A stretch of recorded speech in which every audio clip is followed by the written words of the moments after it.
এবছরের শুরুতেই সাত পাকে বাধা পড়েছেন অভিনেতা হিরণ চ্যাটার্জি। মূলত সেই ছবি সামাজিক মাধ্যমে ভাইরাল হতেই তীব্র শোরগোল পড়ে যায় সামাজিক মাধ্যম জুড়ে।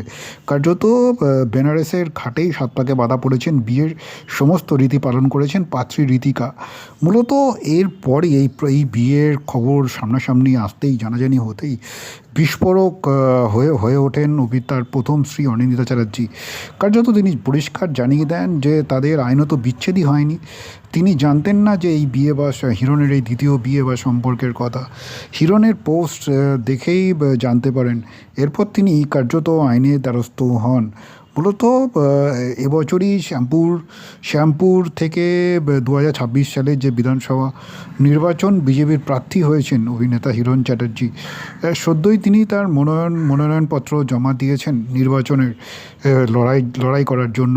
সেখানে স্ত্রীর নামের জায়গায় অনিন্দিতার নামই রয়েছে, যদিও সঙ্গে সেপারেটেড লেখা। ঋতিকার কিন্তু কোনো রকম নাম নেই সেখানে। এরপরই অনিন্দিতা সমাজ মাধ্যমে একটি পোস্ট করেন স্বামী এবং তার দ্বিতীয় স্ত্রীকে কটাক্ষ করে। সংবাদ মাধ্যমের তরফে তার সঙ্গে যোগাযোগ করা হলে তিনি বলেন, আমাদের এখানে সমাজ ব্যবস্থা আইন যেভাবে চলে সেটার কোনো মিলমিশ নেই। আর কি, প্রথমে বলা হয় যে আইনত বিবাহিত হলে আরও একজনের সঙ্গে থাকা যায় না। মনোনয়নপত্রে আইনত বিবাহিত লিখেছে, আবার এতদিন ধরে অন্য একজনের সঙ্গে রয়েছে। মেয়েটা তো নিজেই এক জায়গায় লিখেছে আমরা 5 বছর ধরে একসঙ্গে আছি। তার আরও সংযোজন, পুরোটাই আইনত অপরাধ। অপরাধী একজন লোকে কিছুই হয় না আমাদের সমাজে।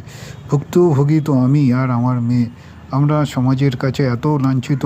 সমাজ তো ছেড়ে দিন, আমাদের নিজেদের যে মানসিক যন্ত্রণা, তার তো কোনো ভাষা হয় না। সেটা কেবল আমরাই জানি। এখানে সব অপরাধ মুকুব হয়ে যায়। এটা একটা তার জ্বলন্ত উদাহরণ।